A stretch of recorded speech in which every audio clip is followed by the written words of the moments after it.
Atensyon, mga Filipino senior citizens, kakapasok lang, magandang balita, pinakabagong benepisyo ng NCSC para sa mga lolo at lola. Nako po, matutuwa kayo dito.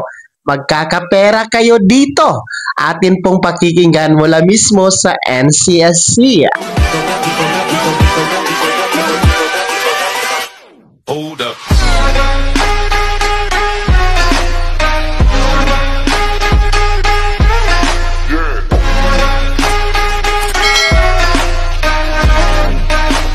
Hello mga ka-vlogs! Welcome dito sa aking YouTube channel. Magandang araw po sa lahat ng mga manonood. Saan po kayong dako sa mundo? Kumusta mga ka-vlogs? Kakapasok lang, napakagandang balita. Lahat ng mga senior citizens maaring maka-avail dito sa pinakabagong benepisyo na meron po kayo mga lolo at lola. Pakikinggan muna natin mamaya-maya mula mismo sa NCSC kung anong benepisyo na ito. Matutuwa kayo dito dahil magkakapera kayo. Pero bago ang lahat, kung bago ka pa lang dito sa aking YouTube channel o di kaya hindi ka pa nakasubscribe, i-click mo muna ang ating subscribe button na nasa baba o yung kalimutan na pindutin ng notification bell. Ilagay niyo po sa all para naman updated ka sa lahat ng mga videos na aking i-upload. So narito na, makinig mga lolo at lola, no? Tapusin niyo po itong buong pahayag at panayam kay Dr. Mary Jean Loreche ng NCSC, no? Dahil may makukuha kayo dito, baka interesado kayo sa benepisyong ito. Narito. Kaya napakaganda itong good news natin. Pabalitaan mo nga kami, Doc, itong partnership nyo sa DOT na para sa mga lolo't lola natin. Yes, nagkaroon tayo ng Memorandum of Agreement with the Department of Tourism sa kadahilanan na, alam mo, 10 buwan na namin pinag-uusapan yan, no? Kung paano mapalawig yung opportunity na ang ating mga kababayan na nakatatanda ay mabigyan ng opportunity for livelihood, at nakita natin ang pinakamagaan sa lahat at pwede sa kanila would be the tourism sector. So yan po yung aming pinag-usapan ni Secretary Frasco. Oo, maaari po ba naming malaman kung ano yung nilalaman po ng MOU nyo between Department of Tourism na Doc? Yes, ang paggawa ng kami ay magkakaroon kami ng technical working group, no, mula sa kanila at mula sa amin upang magawa natin ng guidelines at ano ba ang mga requirements bago sila makapasok dyan. Pangalawa ay magkukonduct ng training ang ating mga taga-department of Tourism. So for example, ay ilalagay natin sila sa kunyari ay mga cultural heritage sites. So kailangan nila ng training yan. So ating mga taga-DOT ang siyang mamamahala sa training. Pangatlo, hahanapin din ng Department of Tourism with our understanding na kung saan sila pwedeng unang ilalagay natin at ano kaya yung mga pupwede pa sa kanila. So yan po yung aming mga pinag-usapan at yan yung nilalaman ng ating Memorandum of Understanding. So sa ngayon po, Dr. Loreche, may initial na ba na mga talakayan o diskusyon? Ano yung mga posibleng trabaho? Yes. Una sa lahat, immediately after nung ating Memorandum of Agreement, we went to work immediately kami ng Department of Tourism. Ganun din kasi ka-excited sila na ma-partner natin, no? So meron na tayong may meeting na yung ating technical working group ngayong week na ito. So mauuna yun kasi kailangan ilahad natin yon. Pangalawa, magkakaroon tayo ng needs assessment dun sa ibaba at sa mga regional offices. Ano yung mga capacities? Kasi one may not work for the other. Ibig sabihin, like sa Cebu, no? Very rich ang tourism natin dyan. Baka pwede sila doon as tour guides, pwede sila doon sa cultural heritage sites. So, meron din kagabi, may kausap ako na business sector naman, na baka pwede nating matap din ang hotels and resorts, no? Baka po pwede din sila doon sa ating hotels and resorts na industry. Alam mo, Toots, meron nga akong nakita nung dati, doktora, sa yun, sa South Korea. Mga senior naman, sila yung nagga-guide dun sa mga kung saang trend ka sasakay. Yun lang yun. O yung mag-aano sila, yung sesenyasan nila na dito, yung sa train, tapos may hawak-hawak silang signage. Yes, signage. Tapos ayun, inaano nila, ini-escortan nila. Yung mga ganun ba, na siguro bukod dun sa Department of Tourism, pwede din siguro na makipag-ugnayan ang National Commission of Senior Citizens kahit sa iba pang ahensya ng gobyerno, di ba, Doktora? Yung makakita man lang tayo na kahit maliit mang porsyento, di ba? Kahit maliit lang, okay lang yun. Di ba? Basta mapasok natin. Kasi yung mga ganyan ito, to be honest, yung sa katotohanan lang, Doktora tsaka Toots, wala namang kukuwang college graduate yung ganun trabaho na yung halimbawa yung magiging guide ka doon sa mga yung public transportation na hahawakan mo, gagaidan mo yung mga yung mga mananakay na dito po, di ba? Yung mga ganun ba, Doktora? Totoo yan, actually. Isa yan sa ating tinitingnan. Hindi naman nagtapos sa DOT yung ating pakikipag-ugnayan. Meron tayong ugnayan sa na naman kay Secretary Benitez sa kadahilanan na gusto din nating bigyan ng opportunity, matrain sila kung ano yung kanilang interest sa ibaba. For example, kahapon po nandun ako sa Ubay, Bohol. Nakita ko po yung isang senior citizen natin, 75 years old, no?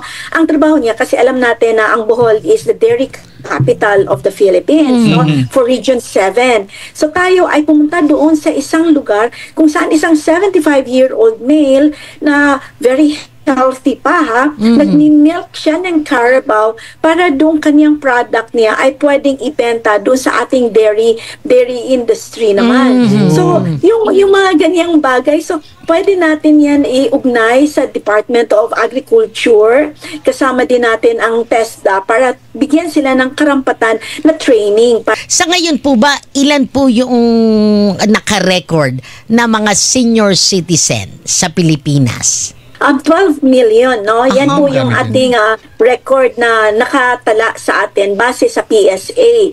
Subalit, doon sa ating online registration na ginagawa ng komisyon, meron na tayong registered na mga 8.3 million.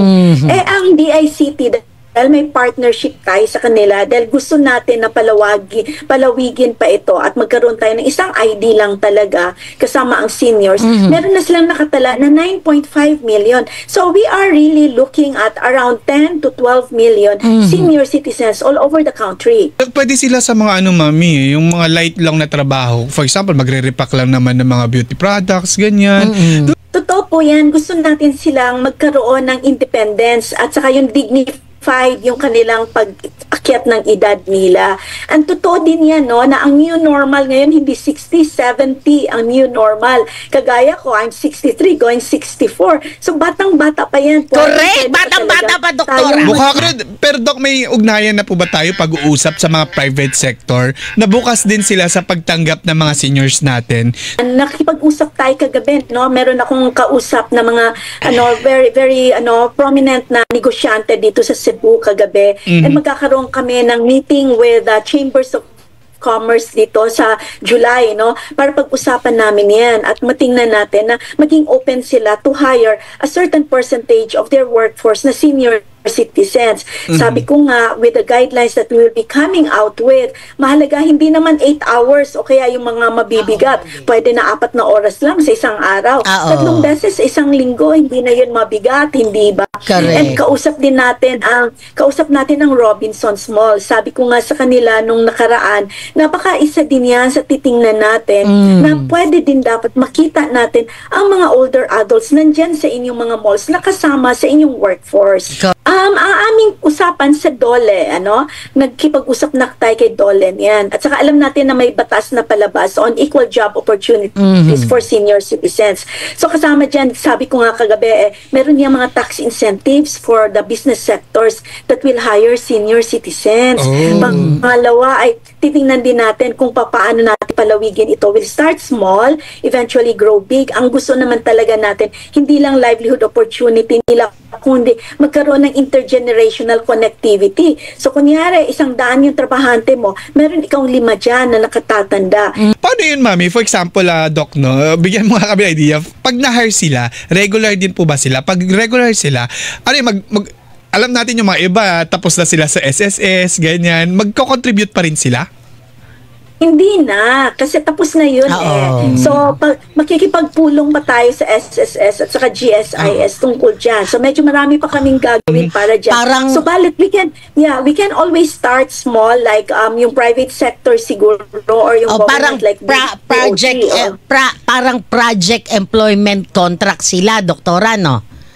Parang yes, ganon. project-based tayo. Para Yes, naman, oo. may opportunity. Kasi din yung hindi iba din na naman sila di maisalang. Correct. Hindi din kasi sila tuts mag-full 5 8 hours, days. Kasi kunyari, when we look at the hotels and resorts, for example, housekeeping or bed keeping, gusto natin sila doon. Ano lang ba naman ang 4 na oras sa isang araw o kaya naman 3 beses sa isang linggo, di ba? Sa isang grupo. And then the following naman na ibang batch naman, ganun din, no? Totoo. So we don't really need na pahirapan natin sila. We want them to find joy in whatever they're going to do and yet make money out of it also to support Yes. themselves. Ayun po si Dr. Mary Jean Loreche. Magandang balita ito dahil ang ating mga lolo at lola, mga senior citizens ay may pagkakataon at oportunidad na magkatrabaho dahil nga po sa pakikipag-partnership ng NCSC sa Department of Tourism, sa TESDA at iba't ibang mga sektor para po mabigyan ng oportunidad na magkatrabaho po ang ating mga lolo at lola na malalakas pa po at nang sa ganon magkaroon po ng extra income, magkakaroon po ng pera para pantustos sa kanilang mga pangangailangan. Kaya sa mga interesado po dito, naku po, ang tabayanan ang next update from the NCSC, no? And dito sa ating YouTube channel dahil ayon po kay Dr. Mary Jean Loreche, pinaplansya pa po nila ang mga proseso kung paano po ito ma-implement. Pero one thing is for sure, mapapatupad po itong pagkakaroon ng trabaho ng mga senior citizen. Kaya naman mga senior citizens, ano po yung comment at reaction sa balitang ito? Kayo ba'y natutuwa na dito sa benepisyo ng NCSC na magkakaroon kayo ng trabaho? Ay kayo ba ay natutuwa dito? Ibahagi niyo po sa comment section. And nasa baba, pakilakip ng buong pangalan at kung taga saan kayo. Bago ako magtapos sa video na to, kung gusto niyo po sumuporta sa aking YouTube channel, maaari niyo pong i-click ang ating super thanks button na nasa baba. Sa mga gusto maging miyembro, pwede po i-click niyo po ating join button. Maraming perks dyan mga ka-vlogs. Be my member now. Sana naging gabay ang video na to. Ito para pag-uusapan natin ng mga mahalagang mga bagay na may kinalaman sa ayuda programa at benepisyo ng mga senior citizen. Kung hindi ka pa nakasubscribe dito sa aking YouTube channel, maaari nyo nang i-click ang ating subscribe button na nasa baba.